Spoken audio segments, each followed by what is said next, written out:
coach. Donc quelques mots avant ça. Une finale que tout le monde attendait. Ça sera fait pour l'Afrique, ça sera une belle finale. Moussa, dans quel état d'esprit se trouve ce groupe avant la grande finale? Bonjour à tous. Le groupe est content et excité. Le groupe est content, le groupe est vraiment excité à quelques heures de cette finale, de cette prestigieuse Coupe d'Afrique. C'est une compétition qu'on attendait pendant 2 mois. Maintenant, la finale, c'est demain, donc on a juste hâte et on sera prêt. Merci beaucoup. Donc on démarre par là. La gentille dame.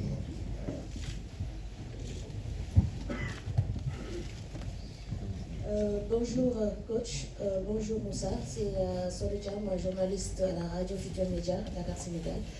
Alors coach, on va, comme on a une seule question, j'aimerais bien savoir le motif de ce retard.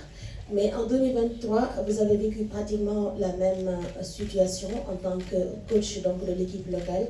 Et vous avez joué donc la finale contre le pays hôte. Donc avec un public acquis à sa cause. Et cette fois-ci, on a le pressentiment de vivre pratiquement la même chose en tant que coach donc de la sélection A. Vous jouez votre première finale et aussi contre le pays hôte. Et on risque d'avoir également un public acquis à la cause donc, de cette finale, de cette équipe marocaine. Alors, est-ce que vous comptez vous inspirer de cette finale déjà jouée en 2023 pour bien terminer donc, en beauté cette compétition? Merci. Oui, bonjour Sola. Merci donc, pour le retard. Voilà, il y a une sorte qui arrive. C'est pour ça qu'on est là à cette heure-là. Enfin, suivre. Mais parlant de la finale, en Algérie, c'est sûr que c'est deux compétitions différentes, mais j'espère que ça se passera pareil qu'en Algérie. Parce que jouer contre le pays hôte, c'est jamais facile, parce qu'il aura son public, mais après le public restera sur le rectangulaire, c'est 11 hommes contre 11 femmes. Voilà, bon, les joueurs, ils le savent.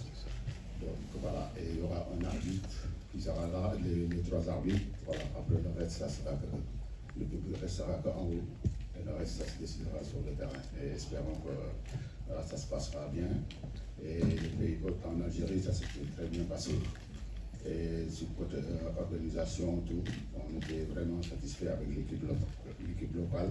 Et à la fin, ça s'est très bien passé. Après, ici, hier, vous avez vu, je préférais ne pas en parler. Notre fédération en a parlé. Je pense que les enjeux d'un football ne doivent pas nous amener à faire certaines choses. Parce que quand on voit aujourd'hui, c'est l'image de l'Afrique qui est en jeu. Notre compétition qu'avant personne ne regardait, aujourd'hui on l'a mis haut. Il ne faut pas qu'on garde ça.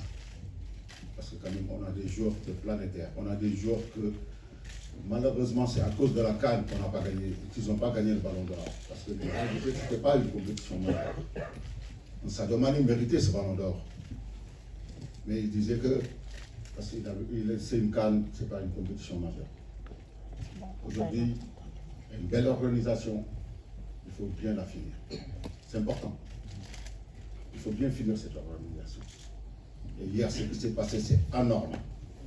Anormal. Une équipe comme le Sénégal qui descend, on les laisse avec la foule populaire comme ça. Les joueurs étaient en danger. Tout pouvait se passer contre des personnes mal intentionnées. Et ça ne doit pas se passer. Surtout entre deux pays frères. On a toujours dit. C'est important. Merci.